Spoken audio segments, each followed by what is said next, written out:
Bismillahirrahmanirrahim. Assalamualaikum warahmatullahi wabarakatuh. Alhamdulillahirrahmanirrahim. Segala puji bagi Allah yang telah memberikan kita kesehatan dan kesempatan sehingga pada hari ini anak-anakku soleh dan solehah kita bisa berjumpa kembali dalam pelajaran Ad-Darsul Lughatul Arabiyyah atau pelajaran bahasa Arab. Oke, baik, sebelum kita melanjutkan ke materi kita yang berikutnya, maka terlebih dahulu marilah kita buka pelajaran kita pada hari ini dengan berdoa melafazkan basmalah. Bismillahirrahmanirrahim. Baiklah anak-anakku soleh dan solehah, pada hari ini kita akan lanjut ke materinya tentang at-taraqib. At-taraqibu artinya adalah susunan kata atau bagaimana caranya kita membuat kalimat dengan baik dan benar menggunakan bahasa Arab. Jadi ada susunan-susunan kata yang harus kita perhatikan ketika kita membuat sebuah kalimat menggunakan bahasa Arab. Jadi bukan hanya bahasa Indonesia yang memiliki susunan kata, bukan hanya bahasa Inggris yang memiliki susunan kata, dan bahkan bukan hanya bahasa sekarang yang kita biasa gunakan itu bahasa Manado yang memiliki susunan kata. Akan tetapi di setiap bahasa itu, bahasa apapun pasti memiliki susunan kata. Nah, oleh karena itu bagaimana caranya kita bisa menulis kalimat dengan baik dan benar, maka harus kita pelajari susunan kata tersebut. Oke, baik, sekarang kita akan lanjutkan ke materinya, bisa dilihat bukunya di halaman 37. Nah, sekarang kita akan pelajari tentang al-istifham. Ada man, ada ma, dan ada hal, atau ada hal, atau ma, dan ada man, ya. Jadi, istifham itu adalah kata tanya. Jadi kata tanya untuk menanyakan suatu benda atau menanyakan seseorang, ya. Nah, kata tanya yang akan kita pelajari sekarang ini ada tiga. Ada hal, ada ma, dan ada man.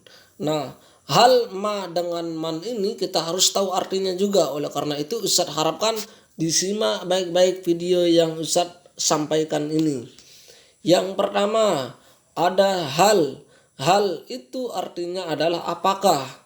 Maka apabila ada pertanyaan dari kata-kata hal, maka otomatis jawabannya ada dua, antara na'am dan la. Na'am itu artinya iya dan la itu artinya tidak. Nah, contoh misalkan, hal anta mudarrisun, apakah kamu seorang guru?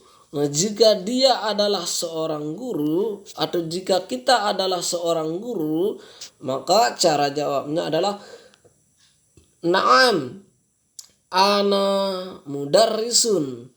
Iya, saya seorang guru. Jadi kembali lagi tuh kata-kata mudarrisunnya kalau jika memang kita adalah seorang guru. Tapi kalau misalkan kalau kita bukan seorang guru, misalkan kita sebagai seorang siswa, berarti jawabannya la ana tilmizun. Tidak boleh lagi sebut kata-kata mudarrisunnya karena kita bukan seorang guru. Ya, tidak, saya adalah seorang siswa. Jadi ketika kita ditanya oleh teman kita, hal anta tilmizun, misalkan kita ditanya, apakah kamu seorang siswa? Kalau misalkan kita bukan seorang siswa, maka jangan dijawab na'am, harus jawabannya la. Tidak boleh cuma jawab la saja, harus dijawab dengan lengkap, ya. Kemudian misalkan yang kedua, contoh yang kedua, lihat di kotak yang kedua, hal huwa muwazzafun, apakah dia seorang pegawai? Jika jawabannya dia betul adalah seorang pegawai, maka cara jawabnya adalah na'am huwa muwazzafun. Iya, dia seorang pegawai. Tapi kalau misalkan dia bukan seorang pegawai, maka cara jawabnya apa tadi? Menggunakan kata-kata la atau tidak. La, tidak. Huwa surtiyun, dia adalah seorang polisi. Jadi ketika kalian menanyakan sebuah pertanyaan menggunakan apakah dalam bahasa Arab itu, maka harus menggunakan kata-kata hal dan jawabannya antara dua, antara na'am iya atau la tidak. Jadi na'am itu artinya iya, la itu artinya tidak. Yang berikutnya itu yang pertama. Kemudian yang kedua ada kata-kata ma. Ma artinya adalah apa, digunakan untuk menanyakan benda. Jadi kalau kita menanyakan sebuah benda apa, misalkan apa ini, nah harus menggunakan kata-kata ma. Jadi ma itu artinya adalah apa. Contoh misalkan ma hada, apa ini, hada babun, ini pintu. Jadi ma hada, apa ini, maka harus jawabannya tulis kembali kata-kata khazannya.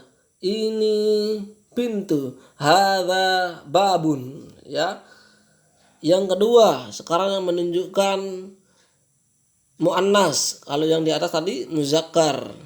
Ma hadhihi, apa ini, hadhihi mimsahatun, ini penghapus. Kalau jika seandainya misalkan yang ditanyakan adalah muannas, otomatis bendanya juga harus muannas. Nah, ini Ustaz sudah pernah sampaikan di pelajaran yang sebelum-sebelumnya itu. Makanya harus perlu diingat kembali.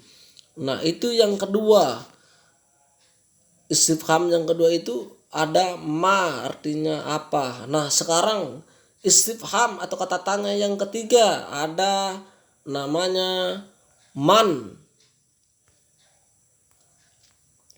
Man itu artinya adalah siapa, digunakan untuk menanyakan orang. Jadi kalau kita mau menanyakan orang harus menggunakan kata-kata man.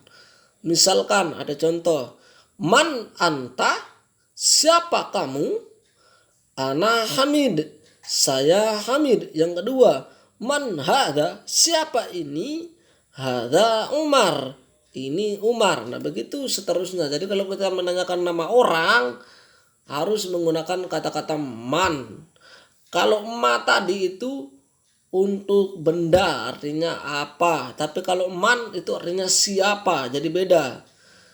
Ma apa, man siapa. Nah itulah istifham yang ada, yang barusan kita pelajari. Ada 3, ada hal,